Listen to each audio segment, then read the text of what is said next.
hành nếu được yên tĩnh. Mưa ngập khắp nơi ở Quảng Ninh, trong nhà cũng bị bom ngang thân người, bắt tạm giam cô gái lái ô tô tông vào đuôi xế hộp của đối phương ở Đắk Lắk. Ông Thích Minh Tuệ sẽ tiếp tục bộ hành nếu được yên tĩnh. Bản tin Đài truyền hình Việt Nam cho biết, dự kiến của ông Thích Minh Tuệ khi đi hết các địa phương trên cả nước sẽ dừng chân tại một khu vực nào đấy. Nếu thuận lợi, vài năm sau mới bộ hành một lần, chứ không phải lúc nào cũng đi. Chỉ khi không còn tình trạng đông người, đảm bảo an ninh trật tự, ông Thích Minh Tuệ mới tiếp tục bộ hành, còn không sẽ an trú tại địa điểm nào đấy và khất thực ở khu vực gần. Chia sẻ trên Đài truyền hình Việt Nam, ông Thích Minh Tuệ cho biết con sẽ ẩn ở núi, hang đá nào đấy, rồi xuống gần làng đó khất thực, tu hành cho mình thôi. Có chú sư an ổn thì mình cần như thế để học tập, người tu cũng có thời gian an ổn, khi nào cần thiết mới bộ hành, nhưng bộ hành phải được yên tĩnh giống như 6 năm trước, không có ai đi theo. Trước đó, tại phóng sự ngắn phát sóng trong bản tin thời sự 19 giờ của VTV1 tối ngày 8 tháng 6, ông Thích Minh Tuệ xuất hiện để trả lời phỏng vấn với bộ trang phục quen thuộc giữa lúc lan truyền nhiều thông tin sai sự thật của các thế lực chống phá xuyên tạc lý do ông dừng bộ hành để ẩn tu. Thậm chí đã xuất hiện nhiều tin sai lệch cho rằng ông Thích Minh Tuệ bị bắt và buộc phải dừng tu tập. Mưa ngập khắp nơi ở Quảng Ninh, trong nhà cũng bị bom ngang thân người. Từ rạng sáng ngày 9 tháng 6, tại Quảng Ninh có cơn mưa lớn kéo dài đến tận trưa khiến nhiều địa phương như thành phố Hạ Long, thành phố Uông Bí, huyện Đầm Hà, Hải Hà, Ba Chén bị ngập diện rộng. Thành phố Uông Bí là địa phương chịu thiệt hại nhất khi có nơi nước ngập ngang thân người. Tại khu 2, phường Thanh Sơn, thành phố Uông Bí, nơi được coi là có địa hình thấp nhất, hiện vẫn trong tình trạng ngập sâu. Hầu như mọi nhà dân tại đây đều bị nước tràn vào. Do mưa lớn trong đêm nên người dân không kịp kê cao đồ đạc dẫn đến bị hỏng, thiệt hại. Người dân nơi đây cho biết đây là trận mưa lớn nhất từng thấy, mức độ ngập sâu hơn mọi lần rất nhiều.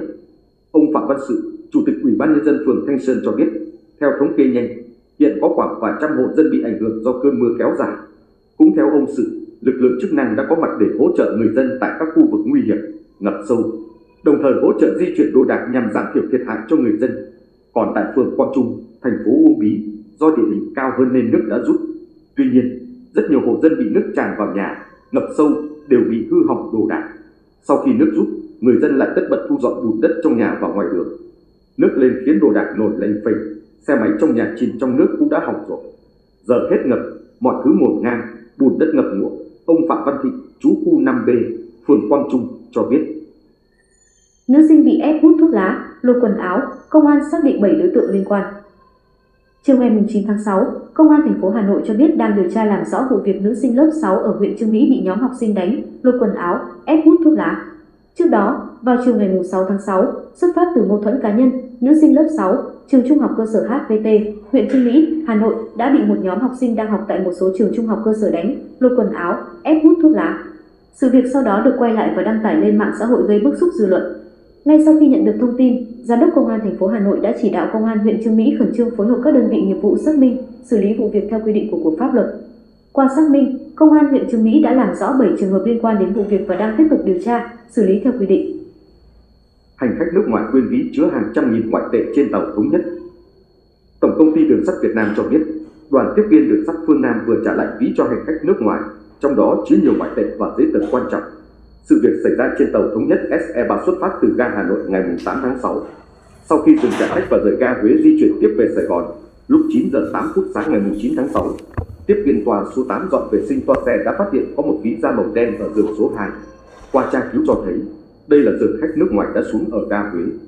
Trưởng tàu Trần Xuân Trà và bảo vệ trên tàu đã lập biên bản, kiểm tra trong ví có nhiều loại ngoại tệ giá trị, gồm hơn 1 triệu đồng, 476 đô la Mỹ, 520 bạt Thái Lan và 100.000 kíp Lào. Ngoài ra, trong ví còn có một hộ chiếu, một USB, 6 thẻ ngân hàng và một số giấy tờ tùy thân khác đều mang tên Simpson Ian Murray. Ngay sau đó, trưởng tàu đã liên lạc với hướng dẫn viên du lịch của công ty Liviga, đơn vị tổ chức tour du lịch có vị khách quên ví trên tàu, để xác minh tài sản. Khi tàu SE3 dừng tại ga Đà Nẵng, trưởng tàu đã bàn giao ví cùng toàn bộ tài sản, giấy tờ, gửi chuyến tàu chiều ngược lại ra ga Huế để trao trả cho hành khách. Bắt tạm giam cô gái lái ô tô tông vào đuôi xế hộp của đối phương ở Đắk Lắk. Công an thành phố Buôn Ma Thuột, Đắk Lắk vừa chính thức khởi tố vụ án, khởi tố bị can, bắt tạm giam cô gái có hành vi lái ô tô tông vào đuôi xế hộp của đối phương vì mâu thuẫn trong quá trình ăn nhậu. Tối ngày 9 tháng 6, trao đổi với phóng viên Vietnamnet, Thượng tá Huỳnh Thanh Bình, trưởng Công an thành phố Buôn Ma Thuột cho biết, đơn vị vừa ra quyết định khởi tố vụ án, khởi tố bị can, bắt tạm giam Trần Thị Vân, 1994, trú tại thành phố Buôn Ma Thuột để điều tra về hành vi cố ý làm hư hỏng tài sản. Theo Thượng tá Huỳnh Thanh Bình, khoảng 17 giờ chiều nay ngày 9 tháng 6, Trần Thị Vân đã ra trình diện sau 3 ngày gây ra hành động dùng ô tô cá nhân tông vào xế hộp của đối phương do mâu thuẫn trên bàn nhậu. Trước mắt đã khởi tố bị can Trần Thị Vân về hành vi cố ý làm hư hỏng tài sản. Trong quá trình điều tra nếu phát hiện thêm tội danh mới sẽ khởi tố bổ sung. Hành vi của bị can Trần Thị Vân là ngông cuồng, coi thường pháp luật cần phải xử lý nghiêm, Thượng tá Huỳnh Thanh Bình nói. Trước đó, khoảng 21 giờ ngày 6 tháng 6, nhóm cô gái đang nhậu tại quán vỉa hè trên đường Ngô Quyền giao đường Nguyễn Đình Chiểu, phường Tân Lợi, thành phố Buôn Ma Thuột thì xảy ra mâu thuẫn. Ngay sau đó, một số cô gái đã lao vào đánh nhau gây náo loạn cả khu phố. Lúc này, Trần Thị Vân đã nhanh chóng lên ô tô màu đỏ điều khiển với tốc độ cao đâm mạnh vào đuôi ô tô của đối phương. Nhận được tin báo, lực lượng công an phường Tân Lợi nhanh chóng có mặt kịp thời.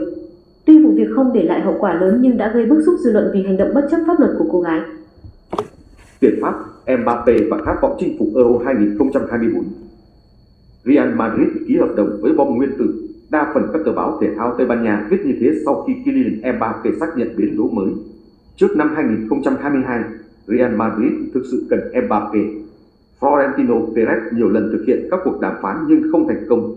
Chỉ ít ngày sau khi Mbappé quay xe hồi tháng 5 năm 2022, Real Madrid giành chức vô địch Champions League ngay tại Paris, nơi chân sút này sinh ra. Mùa xuân vừa qua, sau khi Mbappé xác nhận rời PSG vào cuối mùa, Perez trở lại tiếp xúc với anh. Lời đề nghị lần này không hào phóng như năm 2022. Ông chủ lĩnh vực xây dựng thương mại Tây Ban Nha nhấn mạnh, Perez có lý do của mình. Real Madrid vẫn mạnh khi Mbappé không đến. Karim Benzema rời đi và câu lạc bộ chỉ bổ sung Joselu cho hàng công. Họ vô địch La Liga với kết quả áp đảo Barcelona, đồng thời chinh phục Champions League ở Wembley. Việc đội chủ sân Bernabeu đưa thông báo chính thức về hợp đồng với Mbappé diễn ra chỉ 48 tiếng đồng hồ sau khi làm bá châu Âu một lần nữa cũng là một thông điệp cho thế giới. Muốn trở thành huyền thoại thì phải thi đấu cho Real Madrid. Từ chiến thắng của Real Madrid, cùng bản hợp đồng được mô tả là giấc mơ thành sự thật, Mbappé càng khao khát thể hiện giá trị của mình tại Euro 2024. Chúng tôi không thắng trong một thời gian dài. Đã 24 năm trôi qua đội không vô địch giải đấu này. Mbappé nói về Euro 2024 trong lần họp báo đầu tiên sau khi chính thức trở thành cầu thủ Real Madrid. Kể từ chiến thắng năm 2000, khi Mbappé mới chỉ 1 tuổi rưỡi, Pháp trải qua 5 kỳ Euro liên tiếp luôn thất bại. Trên sân nhà năm 2016, Les Bleus được đánh giá cao về khả năng đăng quang. Tuy nhiên, tập thể của Didier Deschamps hiện còn 2 cầu thủ đá chính Antoine Griezmann và Olivier Giroud phải nhìn Bồ Đào Nha làm nên lịch sử. Tôi muốn cùng chiến đấu với các đồng đội để có mùa hè tuyệt vời. Mbappé hào hứng trước ngày sang Đức. Lính Nga tập trung ở ngoại ô Chasiv-Yar, Pháp chuyển thêm vũ khí cho Ukraine. Kênh tin tức Bakhmut Demon của Ukraine trên Telegram hôm 9 tháng 6 đã đăng tải một đoạn video ghi lại hình ảnh của binh lính Nga ở Kano kèm chú thích. Đã có hơn 1.500 vụ ném bom khác nhau trong tuần qua nhắm vào các khu vực từ phía Bắc đến phía Nam vùng ngoại ô Chasiv-Yar. Người Nga đang phá hủy nhiều vị trí bằng cách sử dụng hệ thống pháo phản lực phóng loạt Sonchepek và bom dẫn đường trên không để đảm bảo hậu cần dọc theo đường O0506, đường từ Bakhmut đến Chasiv-Yar qua khu định cư Khormuk. Theo kênh Bakhmut Demon, Kiev đang sử dụng các máy bay không người lái góc nhìn thứ nhất (FPV) để theo dõi đối phương tập hợp lực lượng và tiến công ở ngoại ô Chasiv-Yar kể từ ngày 3 tháng 6. Nhà chức trách Ukraine khẳng định vẫn đang kiểm soát trung tâm thành phố. Phía Nga hiện chưa lên tiếng bình luận về các thông tin trên.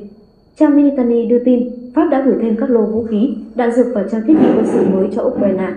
Bộ Quốc phòng Pháp vừa cập nhật danh sách viện trợ quân sự cho Kiev, bao gồm 34 xe bọc thép chở quân VAB, 19 xuồng bom hơi Zodiac Futura, 63 quả bom MK81, một số bộ bom AASM mới nhất do Pháp sản xuất, nhiều loại vũ khí chống tăng và đạn dược khác.